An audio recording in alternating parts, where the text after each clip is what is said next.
Hey, welcome into the Stink Truth Podcast alongside Mike Evans. I am Mark Schlereth, live from Tampa, seeing my grandkids this week. And Mike, as always, I miss you, but it's good to be with you, my friend. How are you? Oh, man, as you can imagine here in Denver, we are just flying high after that game yesterday. Three just awful quarters of football. Magically gets flipped on its ear. They score 33 points. Biggest fourth quarter output ever by a Broncos team. They rally. They beat the Giants 33-32.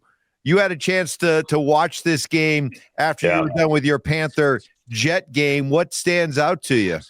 Well, you mentioned this while we were doing our radio show together. Bo Nix, the first quarterback in the history of the National Football League to rush for 2 touchdowns and throw for 2 touchdowns in the fourth quarter, leading the Broncos back to a victory. And I will say this, Mike, this is one of those situations where it reminded me sitting in the airport. My flight was delayed, so I got to watch pretty much the entirety of the game. Watching that first half was the first 3 quarters. Forget about the first half. The first 3 quarters was abysmal football.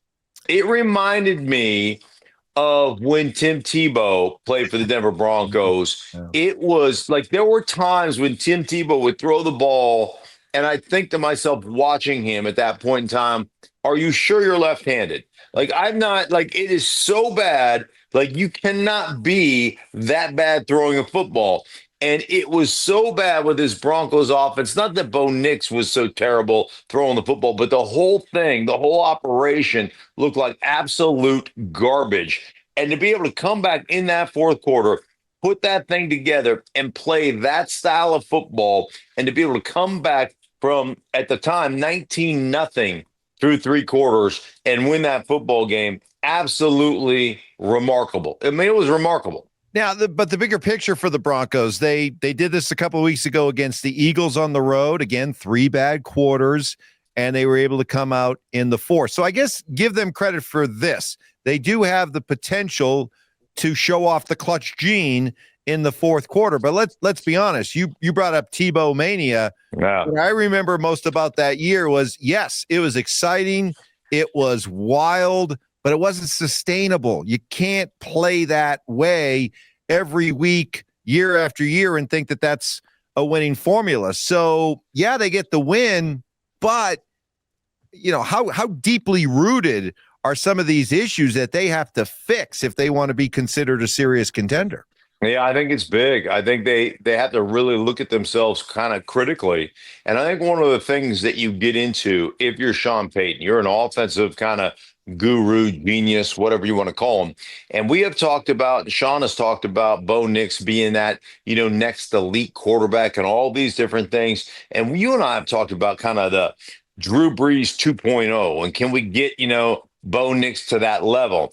And I think one of the things as an offensive coach is you want to make that happen quickly, right? You want to operate that, and you want to make sure you take him down that road and have him become the quarterback that you think he can become. Right. And so that's a big process that you're going through, right? And so you put a lot of stuff on his plate, and you try to create a lot of offense, and you try to be very Cheesecake Menu Factory, if you will. The Cheesecake Menu. I go to the Cheesecake. I don't know about you, Mike. I love the Cheesecake Factory. I go there. I'm completely overwhelmed. I cannot even look at this thing. I know there's one thing that I like, right? It's these short ribs with short ribs over wasabi mashed potatoes. It's the only thing I order when I go there. That's it. I don't even want to look at the menu. I know I like that. I'll have that because the menu's overwhelming. There's just too much crap on the menu, and it drives me crazy. Like, how could you get through all these pages? One, growing up in Alaska as a dyslexic kid, it's intimidating. Like all those words all over the place. Like this is too much. It's too much for me to handle. So I just go with the braised short ribs and the wasabi mashed potatoes. So that's what I like. I know I like it. I know it's going to be good. It's great. That's what happened in the fourth quarter. Because when you go 2-minute tempo through the entirety of the fourth quarter, one, you limit or eliminate a lot of the personnel changes that Sean likes so much. So you limit that stuff, and then you have a very short menu of things you can run in those situations. Here's what we've run. Like, here are the 8 to 12 plays that we run in this situation, because the quarterback's got to be, in charge at that point, unless the clock stops and then you get a couple plays to come in. So all those things kind of transpired. And it just shows one thing to me, that the Broncos aren't ready. Bo Nix isn't ready to have that big a menu. You need to quit with the cheesecake stuff, and you just need to go where you can get a burger and fries. You need to be at what was the bar? The Billy Goat Tavern. Cheeseburger, cheeseburger, cheeseburger, no Coke, Pepsi, no fried chip. Like, that's what you got to get. It's like the old Saturday Night Live skit. You get cheeseburger, you get chips, no fries, and you get no Coke, Pepsi. That's what you get. And if you do that, I think you'll be a much better offense. For the Giants, because you can't pull off a comeback like this without a lot of help and some screw-ups by the other team. And the Giants took what seemed to be a sure victory. And, boy, you think about just the commentary during the first three quarters. The Giants are turning a corner. They've held the Eagles and the Broncos scoreless for 5 straight quarters. Jackson Dart looks the part. Cam Scatterbo, this defensive line. And you're starting to think, hey, maybe the Giants could be, one of the surprise, if not the surprise team in the NFL this year. In one quarter, just, tears all that apart. Yeah, they played. They really did execute and play exceptionally well for 3 quarters. And how much of it was the Giants were that good? How much of it was, coming back from London, where offensively you didn't play, you weren't worth a score to piss in London. And now here you are, not playing very well for 3 quarters, or playing horribly for 3 quarters. So I think that has some factor. Some of that went into that. But listen, if you're the New York Giants, man, you still got to be really excited about the energy right now that Scatterbo brings, that Jackson Dart brings, the things that you have done, that defense with the pass rushers they have, the defensive front 7 they have. I think you got to be really excited. Now, like, sometimes those momentum swings happen, Mike, in a game. And, like one time they panned over in the fourth quarter to the Giants sideline with Dayball and Jackson Dart. And you could see the first 3 quarters, them feeling themselves, right? They're puffing out the chest, feeling really good about what they've done. Rightfully so. They should have, right? In that fourth quarter, you saw a little bit of panic, like, oh gosh, here we go. And so, that was one of those. That was one of those things that becomes palpable. And sometimes when you start getting down on that slide, like that downhill slide, man, you can't stop. You just can't stop yourself. So, kudos to the Broncos for getting it done. And that's unfortunate for the Giants, but great for us in Denver. And I do like the fact, by the way, this is one thing I love about Sean Payton. Like, he's got some real ass in him. And even like as disappointed as he was in that offense, and as disappointed as he was in just the overall performance the last 2 weeks, he did take a parting shot at his podium after the game on Russell Wilson, which, like, I have a lot of respect. I have a lot of respect that you hate him that much that you felt it necessary to go. Guy didn't even play, right? And you did feel necessary to take a little shot. He basically paraphrasing what Peyton said was, I was talking to one of the Maras a couple of weeks ago and told him that they had something with Jackson Dart, and we were hoping that they'd make the switch after we played them. Yeah. We wish that we got. Basically, we would have wished we played against Russ instead of Jackson Dart. Yeah. Yeah, you gotta love that. It's definitely keeping receipts on the way out. A lot of other great storylines to come out of this weekend in the NFL. Man, I hate to say it, and I'll be honest. I'll raise the hand. I was during the summer saying, "Hey, has the Chiefs window closed? Are they vulnerable? Is the gap closing between the Chiefs and the rest of the AFC West?" And it certainly felt that way for the first few weeks. But, man, watching them yesterday, watching Mahomes bounce around, he's got a spring in his step again. Rashee Rice comes back, immediately makes an impact. Dude, Chiefs look good. Yeah. They honestly, based on the parity that is involved in this league right now, the Chiefs honestly look like the best team in football Yep. again, and it's enough to make you want to vomit. But yeah, exactly. Listen, good for the Chiefs, and you're right. The Chiefs.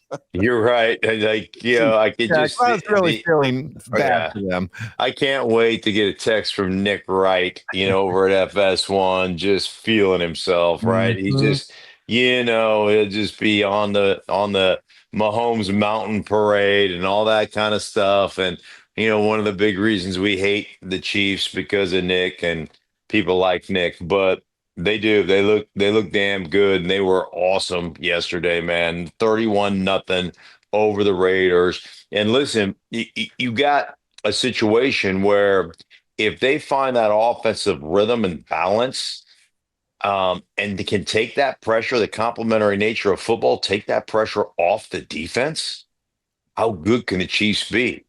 And the answer to that question is they're going to be the best team in the NFL. Yep. And they probably are right now as you watch games week in and week out and you watch the inconsistency of teams and the way they play.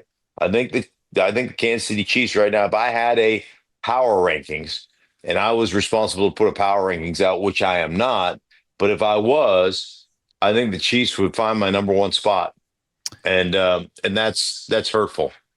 Well, speaking of a pretty prolific offense, watching Dallas play offensively, there's no doubt their offense is pretty Yeah. prolific. My question is, can they get just enough defense for this offense to be able to carry them into the playoffs? Well, that's the question. And if you go back to not last week, but the week before, the Carolina Panthers, physically, they beat them to a pulp. I mean, it was a wave the white flag beating that they put on guys, and they were awful. They were awful defending the run in the middle. They were awful defending the run on the edge. And so I asked one of the Panthers coaches to remain nameless Sunday morning as I was doing Jets Panthers and said, man, last week was incredible. Like you guys ran the ball exceptionally well. And the coach was like, yeah, it really worked out well. And I said, hey, how much is it you guys have improved that much and are that good? And how much is it that the Dallas Cowboys are soft? My words, not his. And he said, yeah, they're struggling defending the run right now. Like coaches always soft pedal that, right? But just the fact that you would admit, yeah, they're kind of struggling right now. We're probably not as good as we looked on film, and they may, and they may be as bad as there is at defending the run. So ultimately, like if I'm playing the Dallas Cowboys, what am I doing? I am dominating the line of scrimmage. I am running the ball. I'm possessing the ball. I'm eating up clock. And I'm trying to keep Dak Prescott and that offense off because that offense is legit. I mean, they've got Pickens, they've got CeeDee Lamb, who was back last week. And Dak Prescott, man, is eating people up. He is just absolutely eating people up. So, for me, I look at where the Dallas Cowboys are right now as a franchise. And I think, hey, man, they're going to just try to outscore you. So you've got to limit possessions when you're playing the Dallas Cowboys. Meanwhile, staying in the NFC East, did the Eagles find something? After some sluggish performances, losing a couple in a row, did they find something in this win in Minnesota? Yeah, they found the Minnesota Vikings. That's what they found. What does that mean? Well, I mean, listen, Minnesota's going to bring pressure. They're going to do some things where they get one-on-ones on a consistent basis. They took advantage. Devontae Smith had big time performance in that game, big time over the top. I think 183 yards receiving. We probably may. I don't think we'll hear AJ Brown bitch because he had a couple of touchdowns. Maybe he'll bitch because Smith had more yards than he did. He doesn't like that, Right, So right. maybe he'll bitch a little bit about that. But you look at Minnesota. They got into the red zone. They got in the red zone a couple of times, and they just settled for field goals. They have a play in the red zone where they got the fullback in the flat, and if Carson Wentz just throws it, Like, you just get it out there. It's a touchdown. Then you had a drop to Justin Jefferson in the corner on a good throw on a corner route. Ended up getting dropped and having to settle for a field goal there. I think they were in the red zone maybe three times and had to settle, or I don't know how many times exactly, but there were three times they were in the red zone, had to settle for field goals. It might have been four. So, like, you're just not going to win games. I heard Troy Aikman say it once a long time ago. Every time you kick a field goal in the red zone, you're just 3 points closer to losing. And that was the Minnesota Vikings in that particular game. But I'm not ready to say Philadelphia's back. They're still not running the ball. And frankly, man, say what you want. I don't trust Hurts to be able to sit back in pass pro, sit back in the pocket, and pick people apart. You had the benefit of, like I said, picking up the blitz, picking up the pressures, getting some one-on-ones, and making some big-time throws. Don't get me wrong, man. He made big-time throws, but I'm still not ready to sit there and say, hey, man, I think this offense and the Philadelphia Eagles are back. At this point, when you look at what the Patriots are doing, Drake May just set a Patriot record for highest completion percentage in the course of a game. It's not Tom Brady anymore. Brady had some game where he was like 85.6%. Drake May beat that. He was 21 of 23 yesterday. Patriots just went on the road for 3 straight. They're 5-2. They're leading the division. They've got just a string of cupcakes lined up over the next several weeks.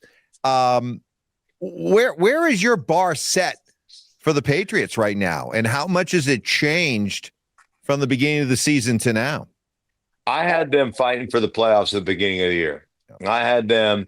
I think the over-under was 8, and I said pound the over on that. I think they'll win based on that schedule, based on Mike Vrabel and what he likes to do. I mean, they're going to control the line of scrimmage, and they do. I mean, the fact that Drake May has been that efficient, and yet it's still only 23 attempts, like, it tells you something about how Mike Vrabel, controls his football team. The other thing is, what did I tell you? We put, like, every year we put out our free agent wish list for the Denver Broncos. You and I do on our radio show, and like, which free agents do we want? Do you remember who my number one free agent was on our free agent wish list? Oh boy, I can tell you, so we can just move it along. Move along. It was Milton Williams from the Philadelphia Eagles. It was. That's correct. Yep. And you know where he went? Went to New England. And went to New England. Paired with Barmore, paired with the guys they have up front. They're just a physical group, man. They're going to control lines of scrimmage. That's what Mike Vrabel coaches. That's what he does all the time. I tell you what, I like them as a football team. And they were really self-inflicted wounds throughout their 2 losses early in the season. I mean, they lost to a Pittsburgh team they should have won, and they turned the ball over 5 times. I mean, they were just bad. And the other thing that Drake May, to his credit, has really cleaned up, man, he took a bunch of sacks, took a bunch of bad decision sacks early in the season. And I believe that he has cleaned that part of his game up. He'd become much more efficient that way. You just can't overcome. Sacks are drive killers. You can't overcome it. Like, you've got about a 27%, it's something, I've done the numbers before, but like a 27% chance of scoring a touchdown on any given drive where you don't have a sack. If you take a sack in a drive, it goes down to about 7%. A 7% chance to score when you take a sack in any given drive. And so you just clean that stuff up with the efficiency that you have on defense, with your ability to control line of scrimmage. I really like this team. I like their 2 tight end offense. I don't think they have the most dynamic, like, route runners at tight end, but they have guys that can match up well, that understand what they're doing. And I like the way they operate their offense. I tell you, Stephon Diggs has just been amazing for them. Booty's been pretty good on the edge as well. And then you look at their offensive coordinator, Josh McDaniels. I mean, he's a guy that everybody talked about here when he was the head coach in Denver or the head coach with the Raiders. Just a horrible head coach, but the dude is a phenomenal offensive coordinator. He took that year off, Mike, and he spent the year exercising He looks great, He by looks the great. way. Yeah. Yeah. Exercising and then traveling around to camps. He told me I've got a notebook. I took 78 pages of notes traveling around. I went to Kansas City.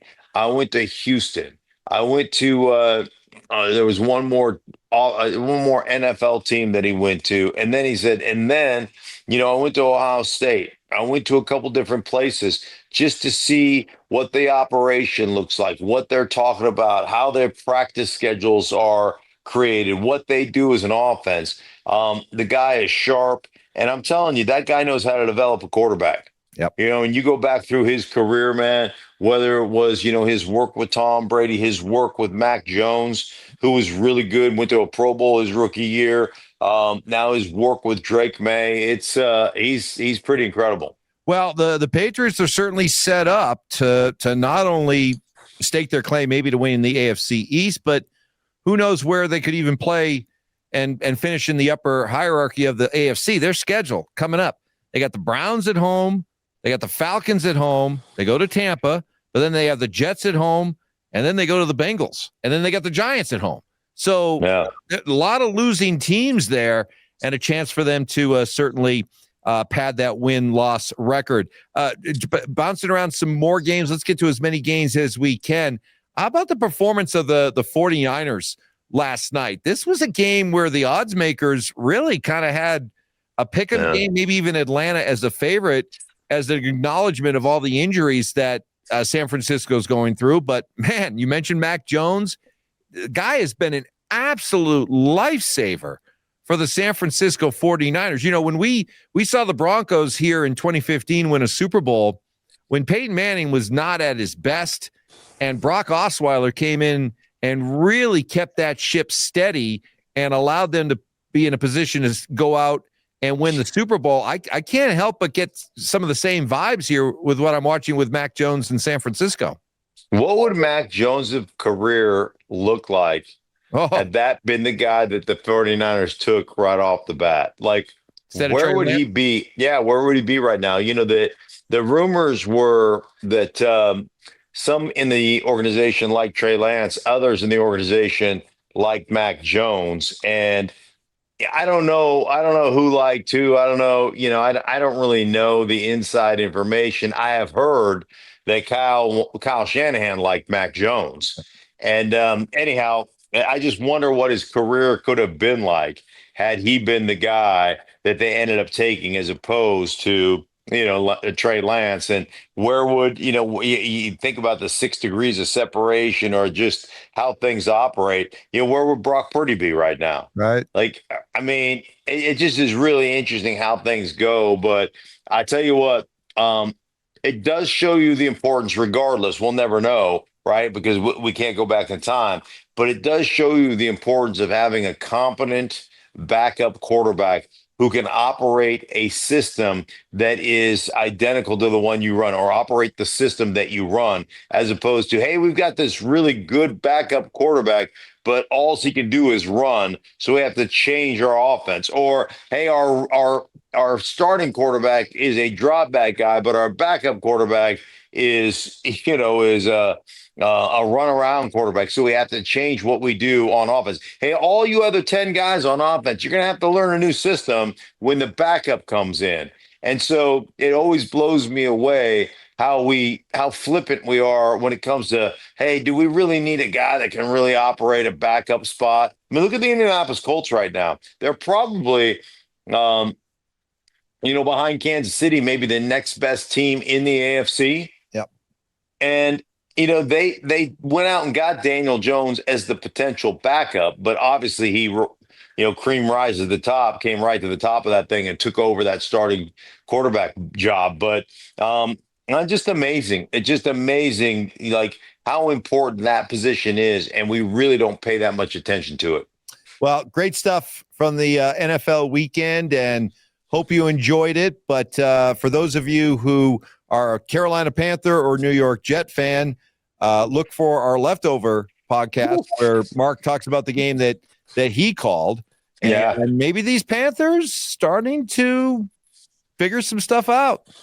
Sitting at 4-3 right now. And, Yeah, pretty amazing. And for the New York Jets, man, um, the New York Jets are kind of in a world of hurt right now, and the New York media, is on them. And I was in their facility, I was at their practice, I talked to their players, I talked to their head coach, their offensive coordinator, and we'll fill you in on everything I picked up in my weekend in New York City. So that'll be the Leftovers podcast. But until then, for everybody involved in the Stinking Truth, for myself, for Mike, we thank you so much, and we'll be back with you guys later on this week.